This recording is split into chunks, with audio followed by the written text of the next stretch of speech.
Bonjour à toutes et à tous et bienvenue sur The Collection Strikes Back. Aujourd'hui nous allons voir en review un pack SDCC, c'est-à-dire un pack exclusif Comic-Con. Donc aujourd'hui il s'agit du pack Comic-Con du Grand Amiral Throne que j'affectionne particulièrement et que l'on pouvait se procurer lors du Comic-Con de Paris de 2017. N'attendons pas plus et commençons la review.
Donc commençons comme habituellement par le packaging. Donc on voit les lettres Throne en surbrillance par rapport au reste du packaging. On voit un superbe visuel du personnage également. Les warnings en haut à droite. Sur une tranche on voit la mention Amiral Throne avec le signe impérial, avec cette couleur bleue caractéristique de notre amiral. De l'autre côté juste cette couleur bleue, rien d'autre. Et à l'arrière du coup Grand Amiral Throne Star Wars avec un texte descriptif en anglais que je vous laisse lire, car mon anglais, je vais m'abstenir encore une fois. Donc sur le dessous, juste des warnings habituels, et sur le dessus, mention Star Wars Black Series. Donc cette partie bleue n'est qu'un slipcover, donc on peut retirer, et là du coup on peut voir en surbrillance, on peut le retirer, je vous laisse regarder un petit peu ce qu'il y a dessus, et du coup quand on le retire à l'arrière de la boîte, donc il y a une forme qui représente je pense du coup un Star Destroyer, donc un petit peu avec des motifs à l'intérieur, plutôt sympathique, et sur l'avant du coup on voit mieux le visuel du personnage, et son nom Throne inscrit bien sûr sur le côté en surbrillance. Passons ensuite au contenu. Donc dès qu'on ouvre cette magnifique boîte, et là c'est la claque. Donc en fait on a le bureau du Grand Amiral Throne qui est magnifiquement représenté en carton avec divers accessoires. Je vais vous faire un petit peu le tour du propriétaire. C'est superbe, on voit le Grand Amiral Throne qui est parfaitement dans son élément. Donc là je vous fais un visuel un petit peu global rapidement, et on voit aussi du coup ces effets de lumière qui est au-dessus des objets, donc qui est plutôt bien représenté, c'est juste de l'impression sur carton, mais ça donne l'effet, un effet comme s'il y avait des lumières qui éclairaient le dessus des objets.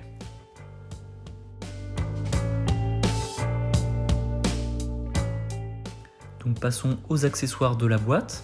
Donc il y a une sorte de petite coupe, de Graal on va dire, parce que ça me fait penser un peu au Graal que l'on retrouve dans Indiana Jones. Donc plein de petits détails.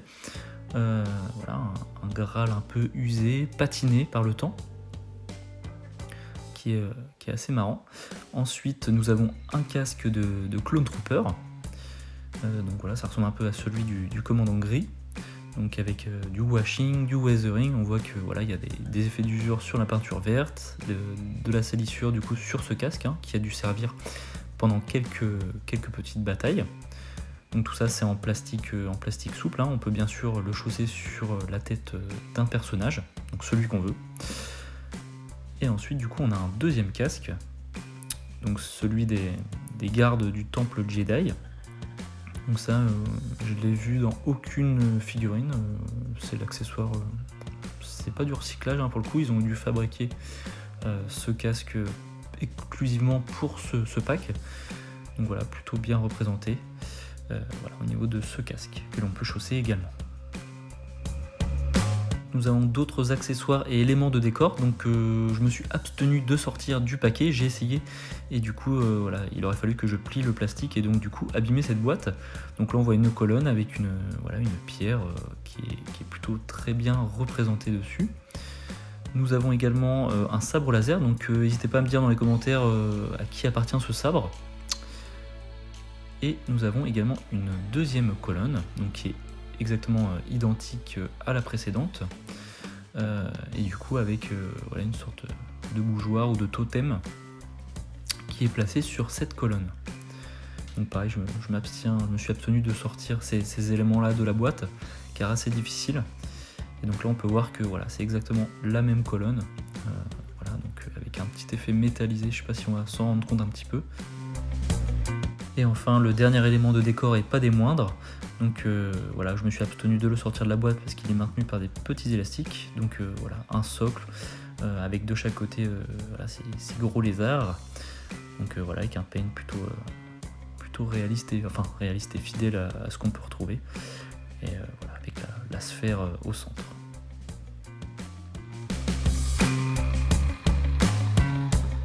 Poursuivons par la figurine en elle-même, donc je l'ai en double, donc je laisse celle-ci dans sa boîte et nous allons observer en détail la Black Series classique et nous ferons un comparatif entre les deux et nous verrons qu'au final il y a quelques petites différences entre les deux. Donc voilà, packaging habituel pour une Black Series avec le visuel du personnage, la boîte vitrée et la mention Star Wars Black Series. Sur le côté, donc le numéro 47, Grand Amiral Thrawn, et sur l'autre côté, Grand Amiral Thrawn également. Sur le dessus rien, et dessous les warnings habituels.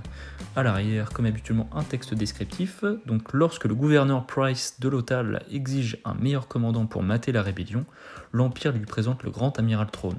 Ce dernier est un impressionnant Chiss à la peau bleue, aux yeux rouges et au visage ondulaire, connu pour son brillant esprit stratégique et son impitoyabilité. Donc nous avons un seul accessoire fourni avec cette figurine, donc son blaster, donc il y a un look plutôt original, il est plutôt bien réussi, le paint voilà, a un effet métallisé et fidèle à ce qu'on peut retrouver habituellement.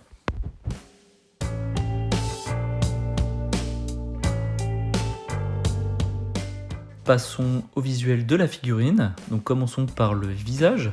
Donc le sculpt, il n'y a rien à dire pour ma part, il est bien fidèle à ce qu'on peut retrouver. Les seuls défauts, c'est au niveau du paint, donc là on voit qu'il y a des manques de peinture voilà, autour de l'oreille gauche, et puis à l'arrière du crâne, là on voit du bleu, voilà, il y a des imprécisions au niveau de la peinture. Après j'aime beaucoup là, son profil. Ses yeux rouges, ses sourcils, après tout ça là, il n'y a rien à dire, ça baffe pas. Après c'est des manques de peinture au niveau autour des oreilles et au niveau des cheveux. Et les cheveux aussi qui auraient mérité peut-être un peu plus de nuances. Parce que là voilà, c'est juste un aplat de noir. Voilà, au niveau des cheveux. Voilà, je vous laisse un peu regarder les petits détails.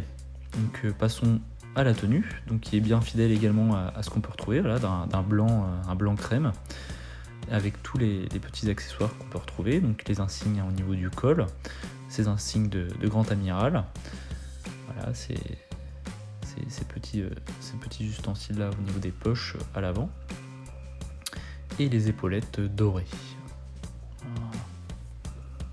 Donc après au niveau de la tenue, les plis, les effets de tissu sont bien représentés au niveau du sculpt, voilà, on voit les plis au niveau de la tenue, des vêtements.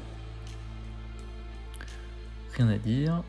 Donc le holster et la ceinture, voilà, donc l'arme rentre parfaitement dans le holster qui est créé en plastique souple.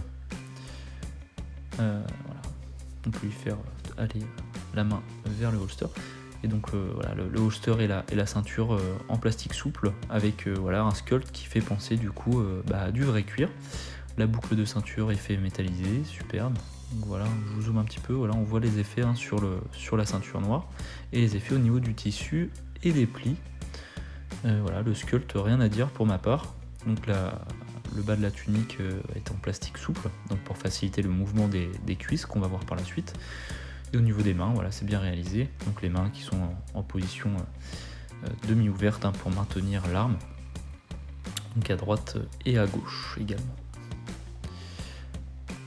Donc après au niveau du pantalon, donc le pantalon bouffant des officiers est également bien représenté avec tous ses plis.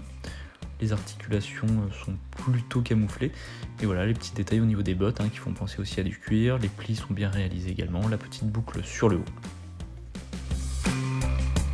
Poursuivons par les articulations et notamment par la tête. Donc en flexion et extension, il n'y a pas grand chose. La tête du Grand Amiral, elle bouge pas beaucoup. Les rotations, aucun souci, 360 degrés, on peut lui faire l'exorciste. Mais après, à part la rotation, il y a très peu de mobilité au niveau de la tête. Rotation à 360 degrés des épaules, les coudes fléchissent plutôt bien. Voilà.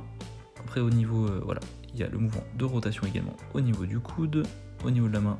Rotation, flexion, extension, au niveau du poignet, aucun souci de mobilité à ce niveau-là. Donc un seul joint central, donc avec quelques petites rotations, rien d'exceptionnel.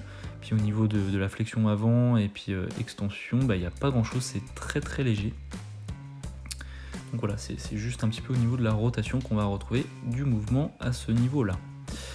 Au niveau des cuisses, donc on fléchit à au moins 90 degrés. Après, on est limité par la tunique, malgré qu'elle soit en plastique souple. Le fameux double pivot du genou, donc qui est assez dur. Voilà, on peut lui faire presque du talon-fesse. Tac, super. Et après, au niveau pied, on a au niveau de l'extension, c'est un peu limité par la tunique d'ailleurs. Et on a des rotations interne, externe au niveau des cuisses. Voilà, et après au niveau du pied et de la cheville, donc flexion, extension, super. Puis on a des rotations, on peut lui mettre le pied, la cheville dans tous les plans de l'espace.